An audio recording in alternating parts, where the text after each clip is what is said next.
নমস্কার বন্ধুরা, মিমি রান্নাঘরে তোমাদের অনেক অনেক স্বাগত। তো এখন ভরা শীতকাল, যেটা বলছে ভীষণ ঠান্ডা পড়ছে, আর এখন প্রত্যেকের ঘরে হালকা একটু আধটু শুটকি মাছ তো হতেই চলেছে। তাই আমার ঘরে বানিয়ে ফেললাম ঝটপট লটিয়া শুটকি দিয়ে পুঁই শাকের মিঠালির চচ্চড়ি। তো আমি শুটকি মাছটা দেখো ভালো করে একদম ছাড়িয়ে পিস পিস করে নিয়ে গরম জলে ধুয়ে নিয়েছি, কারণ প্রচুর বালি থাকে। তো একদম ঘষে ঘষে খুব ভালো করে অনেকটা জলে ধুয়ে নিয়েছি। এরপর কড়াই একটু সর্ষের তেল দিয়ে দিলাম, সর্ষের তেলটা হিট করার জন্য। দিয়ে দিলাম তাতে একটু নুন আর একটু হলুদ গুঁড়ো। আমি কিন্তু মাছেতে কোনো রকম হলুদ গুঁড়ো বা নুন মেশাইনি, একেবারে তেলেতে দিয়ে মাছটা ভেজে নেব।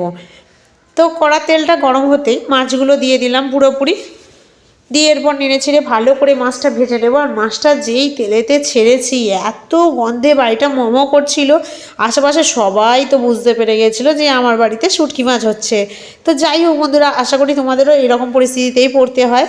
তো শুটকি মাছ দিয়ে কে কী রেসিপি খাওয়া হয়ে গেছে অবশ্যই দিদিভাইকে কমেন্ট বক্সে জানাবে, তাহলে আমিও বাড়িতে বানাতে পারবো। তো চলো, আমার মাছটা গল্প করতে করতে ভাজা হয়ে গেল। তো মাছটা দেখো আমি তুলে রেখেছি।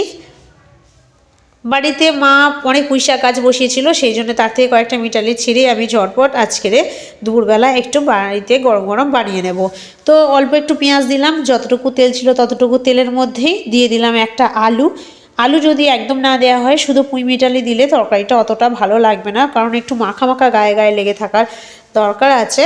তো আলুটাকে পেঁয়াজটাকে খুব ভালো করে ভেজে নেব। দিয়ে দেব একটা গোটা টমেটো। টমেটোটা একটু বেশি দিতে হবে, কারণ যেহেতু পুঁই শাকের ব্যাপার, পুঁই শাক মানেই হালকা একটু রিচ অবশ্যই লাগে। যদি এটা লাউ শাক বা অন্য শাক হলো তাহলে হয়তো হালকা হয়ে যেত অবশ্যই। তো পুঁই শাকের এই মিঠালিগুলো, আমাদের এখানে মিঠালি বলে, তোমাদের ওখানে পুঁই শাকের দানাগুলো কী বলে ডাকে অবশ্যই দিদিভাইকে কমেন্ট বক্সে জানাবে কিন্তু, তাহলে কিন্তু এই দিদিভাইও জানতে পারবে তোমরা কে কোথা থেকে দেখছো বা এটাকে কী নামে বলা হয়। তো ভালো করে আস্তে আস্তে কড়াটা দেখছো আমার ভর্তি হয়ে গেছে, সেই জন্য আমি আস্তে আস্তে এটাকে একটু নেড়ে নেব।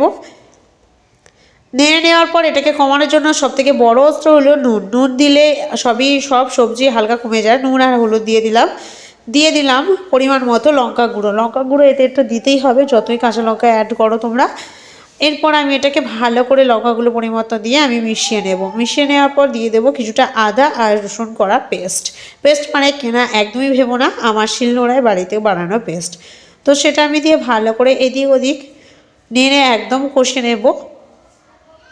যখন এটা একদম ছোট হয়ে আসবে তখন এতে হালকা একটু জল দেব, কারণ পুঁই শাকে যেহেতু ডাঁটা, আমার একটু তেল কম হয়েছিল বন্ধুরা, তো কথা বলতে বলতে একটু তেল দিয়ে দিলাম কিন্তু।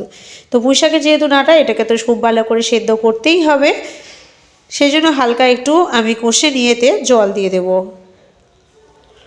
তো মাছগুলো দিয়ে দিলাম, যখন দেখলাম একদম ছোট হয়ে এসছে তখন ওতে মাছগুলো দিয়ে দিলাম, দিয়ে আমি ভালো করে এটাকে কষে নিলাম। কষার ওপরে মাছগুলো দিয়ে ভালো করে আরও কষতে হবে, কারণ মাছগুলো তো ভেতরে ভীষণ শক্ত হয়ে থাকে, যেহেতু শুকনো লটিয়া মাছ ভীষণ ভীষণ শক্ত হয়ে থাকে, তাই এটাকে আমি ঘুরিয়ে ফিরিয়ে ভালো করে এটাকে কষে নেব। দিয়ে এটাকে আমি ফাইনালি জল দিয়ে দেব। জল বলতে একটু বেশি জল দেওয়াটাই উচিত, কারণ সব কিছু সেদ্ধ হওয়ার ব্যাপার তো আছেই। তো ভালো করে ফাইনালি জল দিয়ে দিলাম, দিয়ে তরকারিটা দেখো যথেষ্ট পরিমাণে ফুটছে, এত সুন্দর গন্ধ বেরোচ্ছে কি বলবো, দারুণ গন্ধ বেরোচ্ছে। আশেপাশে যদি আমার কেউ থাকতো তাহলে সে অবশ্যই বলতে পারতো যে কতটা ভালো সেন্ট বেরো হয়েছে। নামানোর আগে বেশ কিছুটা তোমরা মিট মশলা দেবে। মিট মশলাটা ভীষণ উপকারে, মানে উপকার বলতে এর গন্ধের যে একটা টেস্ট তরকারি, সে তরকারিটা ভীষণ ভ্যারি করে। মিট মশলাটা অবশ্যই দেবে, তা না হলে কিছু কিছু একটা চলে যাচ্ছে এবার মনে হয়। আর এই তরকারিতে অবশ্যই জিরে গুঁড়ো গোলমরিচটা দেবে, সেটা আমার ক্যামেরা থেকে একটু মিস হয়ে গেছে। তো তোমরা দেখতেই পাচ্ছ তরকারির যে রেসিপিটা আমি বানাতে চেয়েছিলাম সেটা একদম সম্পূর্ণ হয়ে গেছে। আমি একদম শুকনো শুকনো নামিয়েছি, অত্যাধিক সুন্দর খেতে লাগলে তোমরা প্লিজ এই শীতকালে দুটোই খুব সহজে পাওয়া যায়, বাড়িতে বানিয়ে দিদিভাইকে কমেন্ট বক্সে জানাবে কেমন হয়েছিল। তো চলো বন্ধুরা, টাটা, আবার দেখা হচ্ছে কালকের অন্য রেসিপির অন্য ভিডিওতে মিমি রান্নাঘরে। সবাইকে অসংখ্য ধন্যবাদ, ভালো থাকবে, সুস্থ থাকবে।